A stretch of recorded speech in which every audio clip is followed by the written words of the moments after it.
by Charles Perrault. Sleeping Beauty. Once upon a time, there was a king and queen. And when their baby daughter was born, they were so happy they decided to have a big party. They invited all their family, all their friends, and all the fairies in the land. Now there were 13 fairies altogether, but the king but queen only invited 12. They forgot about the 13th. And that was something they should not have done. Well, it was a splendid party. There were silver dishes piled high with delicious food and golden plates at every place.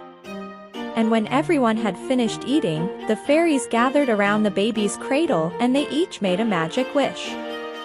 "The princess shall be beautiful," said the first. "And happy," said the second. "And kind," said the third. And so they went on. The princess was to be brave and clever and truthful. She was to have a sweet singing voice and light dancing feet. And then, just as the 12th fairy was about to make her wish, in came the 13th. She was furious, because she had not been invited to the party. "Here is my wish," she said. "When the princess is 16 years old, she will prick her finger on a spindle and she will die." And with that, the 13th fairy vanished. Hen, the 12th fairy, said, "I cannot change all of the wicked fairies' powerful magic. So the princess will prick her finger, but she will not die." She slept for 100 years.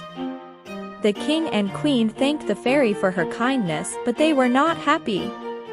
They did not want their daughter to sleep for 100 years. So they ordered that every spinning wheel and spindle in the land must be chopped up and burnt. Then they thought that the princess was safe. The years passed and the princess grew up. She was very beautiful and clever at lots of different things. She was, in fact, everything the fairies had wished her to be. On her 16th birthday, the princess was exploring the castle when she came to a little room at the top of a tall tower. And in that room was an old woman sitting by a spinning wheel. "What are you doing?" asked the princess. "I am spinning," said the old woman, who was really the wicked 13th fairy. "Would you like to try?" "Oh yes," said the princess, and she sat down by the spinning wheel. But as soon as she touched the spindle, the sharp point pricked her finger and she fell asleep. And the old woman vanished. At that same moment, the king and the queen, the servants, the cats and the dogs all fell asleep. Even the fire stopped burning and the roasting meat stopped sizzling. Everything slept. Then a hedge of wild roses grew up around the castle. It grew and it grew until the castle was hidden. 100 years passed and then a prince came riding by and saw the top of the tower rising up above the hedge of roses. "How strange," he said, "I never knew there was a castle here." He jumped off his horse and lifted his sword to cut away the hedge.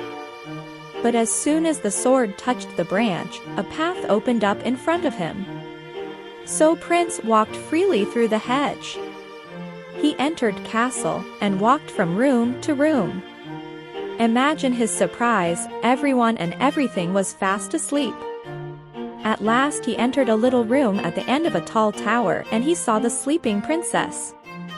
She was so very beautiful that he bent down and kissed her. Then the spell was broken and the princess opened her eyes. At the same moment, everyone and everything in the castle awoke. The king yawned, the queen blinked, the cats had a good stretch and the dogs wagged their tails. The servants began to work, the fire began to flame, and the roasting meat began to sizzle. 100 years had not changed anyone or anything. And what happened next? Why, the beautiful princess married the prince, who had woken her from such a long deep sleep.